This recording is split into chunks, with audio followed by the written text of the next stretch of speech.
네, 2019년 1월 14일 큐티 예배 시작하도록 하겠습니다. 능력으로 이어지는 믿음, 불가능을 초래하는 불신이란 제목입니다. 마가복음 6장 1절에서 13절 말씀. 예수께서 거기를 떠나사 고향으로 가시니 제자들도 따르니라. 안식일이 되어 회당에서 가르치시니 많은 사람이 듣고 놀라 이르되 이 사람이 어디서 이런 것을 얻었느냐? 이 사람이 받은 지혜와 그 손으로 이루어지는 이런 권능이 어찌 됨이냐? 이 사람이 마리아의 아들 목수가 아니냐? 야고보와 요셉과 유다와 시몬의 형제가 아니냐? 그 너희들이 우리와 함께 여기 있지 아니하냐 하고 예수를 배척한지라. 예수께서 그들에게 이르시되 선지자가 자기 고향과 자기 친척과 자기 집 외에서는 존경을 받지 못함이 없느니라 하시며 거기서는 아무 권능도 행하실 수 없어 다만 소수의 병자에게 안수하여 고치실 뿐이었고 그들이 믿지 않음을 이상히 여기셨더라. 이에 모든 촌에 두루 다니시며 가르치시더라. 12제자를 부르사 둘씩 보내시며 더러운 귀신을 제하는 권능을 주시고 명하시되 여행을 위하여 지팡이 외에는 양식이나 배낭이나 전대의 돈이나 아무것도 가지지 말며 신만 신고 두 벌 옷도 입지 말라 하시고 또 이르시되 누구 어디에서든지 누구의 집에 들어가거든 그곳을 떠나기까지 거기 유하라. 어느 곳에서든지 너희를 영접하지 아니하고 너희 말을 듣지도 아니하거든 거기서 나갈 때에 발 아래 먼지를 떨어버려 그들에게 증거를 삼으라 하시니 제자들이 나가서 회개하라 전파하고 마른 귀신을 쫓아내며 많은 병자에게 기름을 발라 고치더라. 아멘. 오늘의 말씀 요약 읽도록 하겠습니다. 예수님이 고향 회당에서 가르치시니 사람들이 그 지혜와 권능에 놀라면서도 배척합니다. 이에 주님은 소수의 병자만 고치실 뿐 다른 권능을 행하시지도 않습니다. 주님이 권능과 당부의 말씀을 주시며 12제자를 둘씩 보내시니 그들이 나가서 회개를 촉구하고 귀신을 내쫓으며 병자를 고칩니다. 아멘.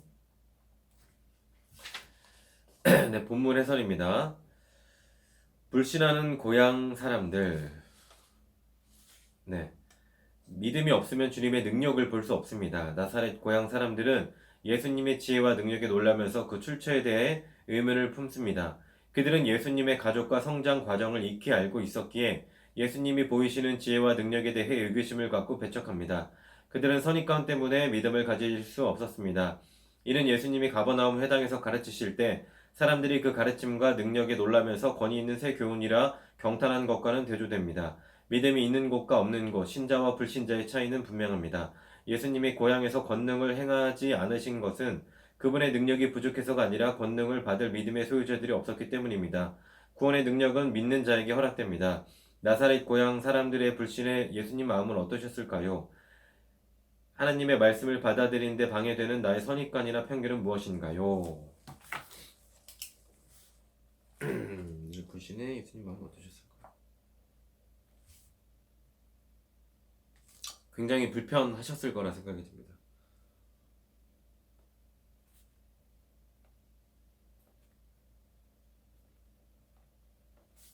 하나님의 말씀을 받아들이는데 방해되는 나의 선입관이나 편견은 무엇인가요? 당연히 하나님 말씀이 최고가 아니라 이제 돈이나 그런 게 최고라고 생각하는 저의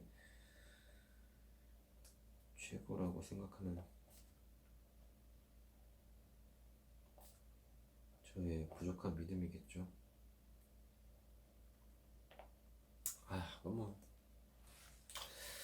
제자들의 전도 여행. 전도는 주님의 지상 명령입니다. 예수님은 2인 1조로 제자들을 보내 전도하게 하십니다.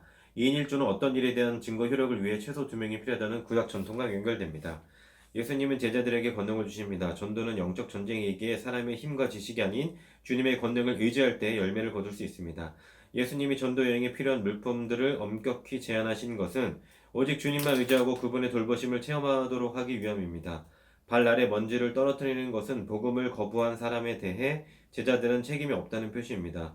회개를 선포하고 복음을 전하며 권능을 행하는 것이 전도의 핵심 사역입니다. 예수님이 제자들을 파송하실 때 주신 권능은 무엇이며 또한 제안하신 것은 무엇인가요? 주기적인 단기 전도 여행은 평범한 일상에 어떤 영향을 끼칠까요? 병을 고치는 권능을 주셨죠. 또한 제안하신 것은 무엇인가요? 말을 듣지 않거나 이러면은 바로 떠나라.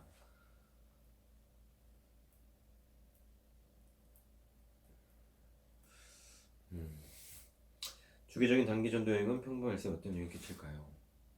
새로운 것을 이끌어내고 뭔가 초심을 더 찾을 수 있는 그런 힘이 되지 않을까 생각이 듭니다.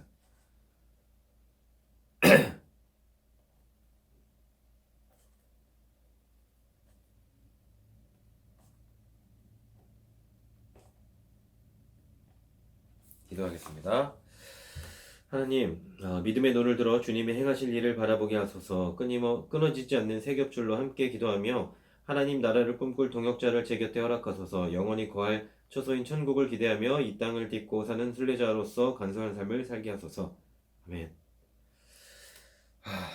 간소한 삶을 사는 것도 어렵다. 쌍이었으니 구원과 함께 주어진 소명. 기원전 327년 늦은 봄 마케도니아의 알렉산드로 대왕이 페르시아 정복 후 인도로 진격할 때였습니다. 부대는 생각처럼 용맹스럽게 전진하지 못했습니다. 왜 이렇게 움직임이 둔해졌는지 고민하던 알렉산드로의 눈에 수많은 전리품을 무겁게 실은 수레들이 보였습니다. 그날 새벽 알렉산드로스는 자신과 측근들의 짐수레를 불살라 버렸습니다. 그리고 자신의 군사들을 향해 외쳤습니다. 이 노획물들 때문에 우리가 힘없이 행군하는 것이다. 전투에 집중하지 못하게 하는 모든 탐욕을 버려라. 나와 함께 인도를 정복하러 가려 한다면 자기 수레를 불태워라. 이 일을 플루타르코스는 이렇게 기록합니다. 그러자 병사 대부분이 환성을 올리며 짐수레를 손수 불태우거나 부셔버렸다. 이런 일을 결행하기보다 계획하기가 더 위대하고 힘들다는 것이 입증되었다. 그들을 보자 대왕은 열의와 자신감이 넘쳤다. 하나님 나라의 위대한 승리보다 당장의 유익이 더 중요합니까? 우리가 겨우 명목상의 그리스도인으로 살라고 예수 그리스도께서 이 세상에 내려와 십자가에 못 박혀 돌아가신 것이 아닙니다. 하나님은 우리를 구원하실 때 우리를 통해 성취될 하나님 나라의 위대한 승리를 보셨습니다. 그 승리는 치열한 영적 전투를 통해 획득됩니다. 기억하십시오. 전쟁에 대해 잘한다고 해서 전사의 삶을 사는 것은 아닙니다. 군인이 어떤 존재인지 잘 아는 것과 군인으로서의 삶을 사는 것은 완전히 다른 일입니다. 아멘. 자, 이번 주 첫 번째 월요일이죠. 이번 주도 항상 승리하시는 삶을 살고 저도 좀 승리를 해야 될 것 같습니다. 제가 굉장히 부족하고 자꾸 죄를 짓고 있는데 혹시 영상을 보신다면 저를 위해 기도 부탁드리고요. 저도 우리 기독교인들을 위해서 기도하도록 하겠습니다. 샬롬.